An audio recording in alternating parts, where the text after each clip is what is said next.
Hey love, in 2020 I was dying. I wrote this book on how I saved my own life. You can get it on Amazon or the tappy place in my bio. Amend the edict. A self-forged edict. The first thing I changed was my alarm. 5:55 a.m. 5, the number of change. I was so dedicated, so absolutely committed to packing every possible unit of change into my life that I needed it in the number 2. 3 5s, maximum change, non-negotiable. That's how full I was. That's how ready. I want to be honest with you about what I knew at this point, which was absolutely nothing. I didn't know what was going to change. I didn't know the direction. I didn't have a map or a mentor or a single person in my life who had done anything remotely like this.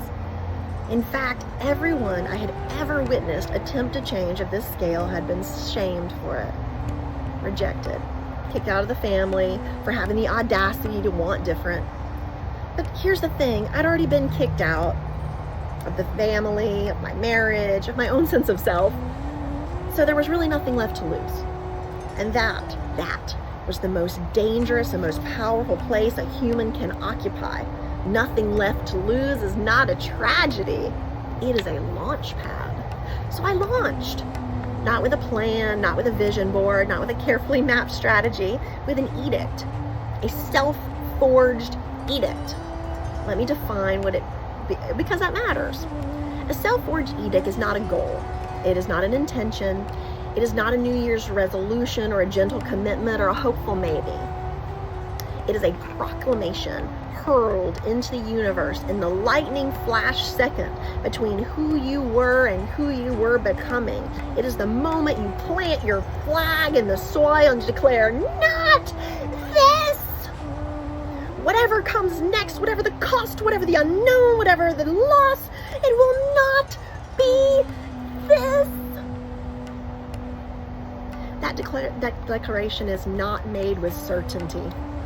It is made with desperation. The desperation only the dying understand. I didn't know what I was building. I just knew I was done with what was burning. So I got up at 5:55 every single morning, and I devoted myself to the discomfort. Because here's what amend actually requires, and nobody puts this on the inspirational poster. Correction is uncomfortable. Not occasionally, not at first, constantly, relentlessly, for longer than feels fair. Every pattern will fight for its life. Every comfortable lie will whisper, well, you're fine before. Every person who benefited from your smallness will find increasingly creative ways to remind you of your place. Change anyway. Precision over drama, not a grand gesture. 5:55 a.m., the same alarm every day.